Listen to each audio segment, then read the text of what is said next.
E aí, nono ano, como é que vocês estão? Então, acho que a voz é um pouco diferente da que vocês estão, né, acostumados. Eu sou a professora Camila Whippel, acho que muitas pessoas me conhecem, ainda mais porque eu dou aulas quartas-feiras para vocês no TD. Mas para quem não me conhece, bom, muito prazer, tá? Agora não mais vocês terão a voz rouca da professora Karine, aquela bela voz mineira rouca. Agora terão essa voz taquarinha rachada aqui, que é a minha, que vocês já conhecem há um tempinho. Bom, dando continuidade à matéria de vocês, a gente vai falar hoje sobre, né, na matéria de redação, a gente vai falar sobre o artigo de divulgação científica. De antemão, eu já digo que esse tipo de texto é muito importante para a gente, assim, na nossa sociedade e tal, porque ele nos ajuda muito mesmo, assim, muito mesmo. A entender algumas coisas, né, a modo de pesquisa, assim, ai, eu vi tal informação, preciso pesquisar, né, dentro da área das ciências, né, da ciência em si. E aí é um tipo de texto que faz muita diferença para a gente, porque ele mostra pesquisas, estudos que são bem específicos de um nicho dentro da ciência, né, de uma maneira mais simples, né? Ele traz as informações para a gente de uma maneira mais simples. Então, por isso que ele é muito importante. Mas a gente vai ver isso aí ao longo das apresentações. Vamos lá. Palavras como instrumento da ciência. A imagem da página de abertura remete a uma prática científica profissional. Sabemos que essas práticas, de modo geral, mesmo que indiretamente, colaboram com o desenvolvimento das sociedades e com a melhora da qualidade de vida das pessoas. Entender a linguagem científica, no entanto, nem sempre é tarefa fácil. As construções de texto variam bastante de uma ciência para outra. Há muitos termos específicos e, muitas vezes, o significado deles não é acessível para as pessoas não iniciadas na área. Há, contudo, iniciativas por parte de instituições científicas e de veículos de comunicação que visam tornar o conhecimento produzido por cientistas acessível a um público não especializado. Tais iniciativas estão no campo da divulgação científica. O texto abaixo é um artigo de divulgação científica. Nele, as palavras funcionam como um meio para que um público amplo saiba o que é produzido por um conjunto relativamente pequeno de pessoas. Então, olha lá, Surfando nas Ondas Gravitacionais, de Vitória Flório. Previstas pela teoria da relatividade geral de Einstein, as ondas gravitacionais começaram o ano de 2016 chacoalhando a física. No dia 11 de fevereiro, David alguma coisa, representante do Observatório de Ondas Gravitacionais por Interferômetro de Laser nos Estados Unidos, confirmou a detecção direta dessas ondas. A comprovação deve inaugurar uma área de pesquisa na física com uma perspectiva inteiramente nova, a astronomia de ondas gravitacionais. A astronomia estuda objetos nos confins do universo a partir de informações que ficam registradas na luz emitida por eles. Tradicionalmente, esses estudos são feitos por meio de observações do universo através de ondas eletromagnéticas, microondas, raios, luz visível e infravermelha, raio-x, radiação gama, e raios cósmicos, que são partículas carregadas e neutrinos, perdão. As ondas gravitacionais também carregam informação sobre sua origem, sobre a sua natureza, sobre a natureza da sua própria gravidade. Ih, tô mal. Dados que antes da detecção não poderiam ser obtidos de outra maneira. Seu uso abre, portanto, um novo canal para o estudo do universo e oferece acesso a fenômenos que seriam difíceis de observar com os meios tradicionais, explica Carlos Escobar, do Fermi National Laboratory, Fermilab, nos Estados Unidos, e professor aposentado do Instituto de Física da Universidade Estadual de Campinas, Unicamp. No dia,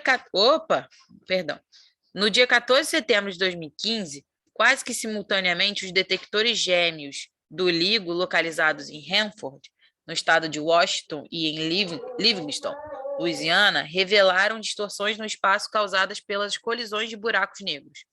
Para Escobar, isso representa um outro teste bem-sucedido da TRG em um domínio no qual ela, até agora, não havia sido testada, o de campos gravitacionais muito intensos, caso da colisão de buracos negros.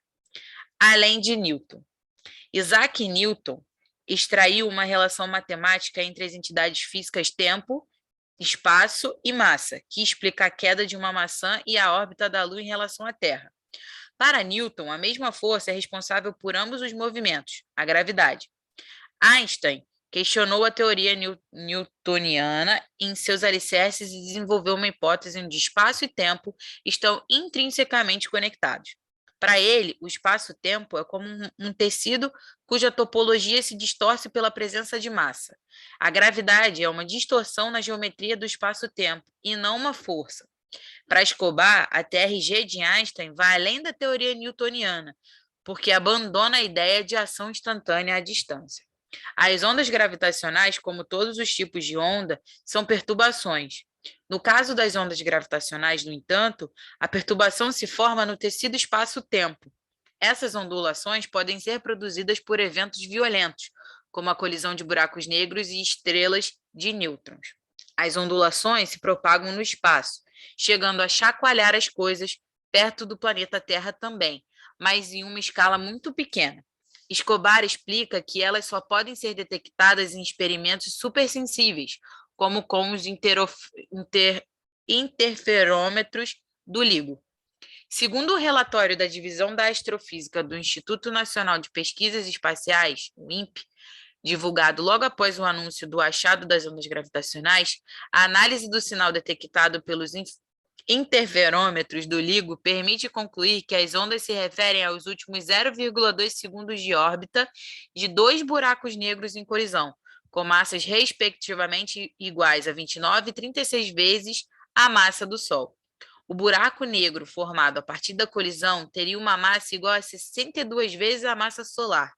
Os dados indicam maior probabilidade de que o evento de colisão tenha ocorrido em uma região do céu no hemisfério sul, a uma distância aproximada de 1,3 bilhão de anos-luz da Terra. Um ano-luz é a distância que a luz percorre em um ano, com a velocidade de 300 mil quilômetros. Então, se é 1,3 bilhão de anos-luz, é 1,3 bilhão de distância, né, de metros, sim, quilômetros por segundo. É muita coisa. Ai, meu Deus, volta. Então, vamos lá. O que a gente entendeu de todas as informações do texto, né? A gente viu que é um texto voltado para uma área da ciência, né? Que é essa aí, especificamente da física, da astrofísica, né? Que vai estudar a relação das ondas gravitacionais, né? A colisão que houve, né? O motivo, por que aconteceu e tal. Tudo bem. Todas essas informações foram dadas para a gente de uma maneira mais clara do que a gente veria no estudo real, assim, no artigo real específico, a pesquisa feita, né, desse evento aí, das ondas gravitacionais. Por quê? Esse aqui é um exemplo de divulgação, texto de divulgação científica, em que as informações de uma pesquisa, né, são dadas para a gente de uma maneira mais clara, porque nós não sabemos termos técnicos, nós não estamos, somos leigos, né, em relação a isso. Então, o texto de divulgação científica, ele justamente vem com essa linguagem mais para que os leigos possam entender o que está acontecendo, tá? Então, a nível de informação, isso é muito precioso, tá bom? E aí, a linguagem, lá, aqui em cima está escrito, né? Chegando a chacoalhar as coisas. Eles usam até expressões mais informais para poder explicar para a gente o sentido, né, do que está acontecendo ali de uma forma mais fácil. Então, é isso que basicamente o artigo de divulgação científica traz para a gente. Mas a gente vai ler aqui embaixo. Então, um artigo de divulgação científica, ele tem como objetivo tornar acessíveis a um público geral conhecimentos produzidos no âmbito da ciência profissional. Ele geralmente é desenvolvido por jornalistas especializados ou por cientistas. Sua linguagem mescla termos específicos de determinado campo do saber e uma linguagem usual, mediante a qual esses termos acabam sendo traduzidos. Apesar de tratar de um tema específico, um artigo de divulgação científica pode fazer remissão a questões mais gerais da ciência, de modo a situar o leitor e a evocar conhecimentos tratados na formação escolar. Um artigo de divulgação científica também pode conter material gráfico, como figuras e esquemas, a fim de facilitar o entendimento do leitor sobre o conteúdo tratado. É comum que nesses artigos, além de dados, apareçam depoimentos de pesquisadores respeitados em determinada área do saber. Como a gente viu lá, o Escobar e tal, né, que era tanto de uma universidade de fora quanto da Unicamp, né? Bom, então entendemos o que seria um artigo, né, de divulgação científica. A partir disso, eu acho que a gente pode fazer alguns exercíciozinhos, que é só o 1 e o 2 mesmo, do texto e contexto, logo depois que a gente lê esse texto aí, tá? Então, vamos lá. Lendo o título Surfando nas Ondas Gravitacionais, é possível constatar que o verbo surfar está sendo empregado no sentido denotativo ou figurado? Por quê? Qual a função desse verbo? Surfando nas ondas gravitacionais.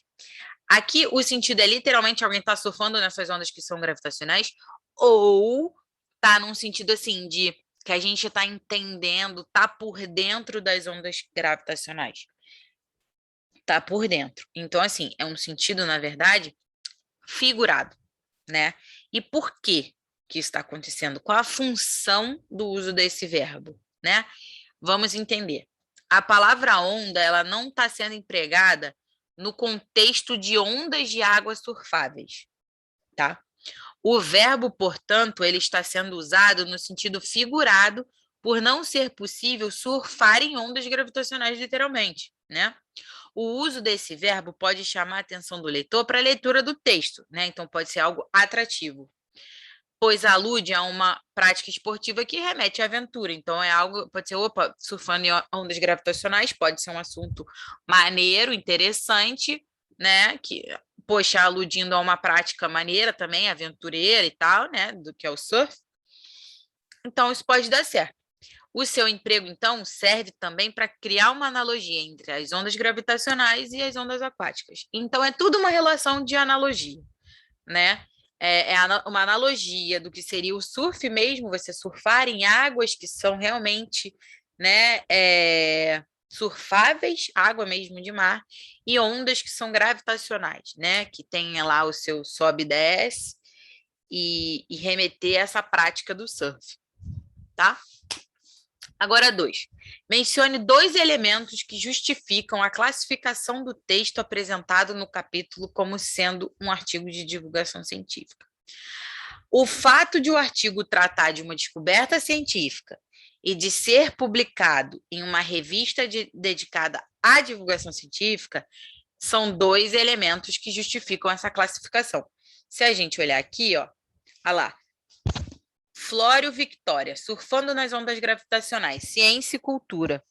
Isso é uma revista, né? É um lugar, ciência e cultura, então é um lugar onde esses textos, esses tipos de textos são publicados, né? Onde a gente vai ver aí pesquisas, né? Artigos e tal, de divulgação científica sendo publicados normalmente. É o que a gente espera. A gente não vai esperar que numa sessão de ciência e cultura algo tipo, sobre política seja publicado. É ilógico, tá? Então, realmente, o fato de ter sido publicado nessa revista e de trazer para a gente essa descoberta das ondas gravitacionais, né, da relação da colisão delas e tudo mais, é o que justifica para a gente ser um texto de divulgação científica. Além da linguagem também, né, de falar literalmente. Perdão, gente, deu vontade de bocejar, olha só. Também da linguagem ser um pouco mais clara, de apresentar uma pessoa que tenha autoridade no assunto, né? Dentre outros elementos, também confirmam isso, tá? A gente vai ficar por aqui. Até a próxima aulinha. Beijos!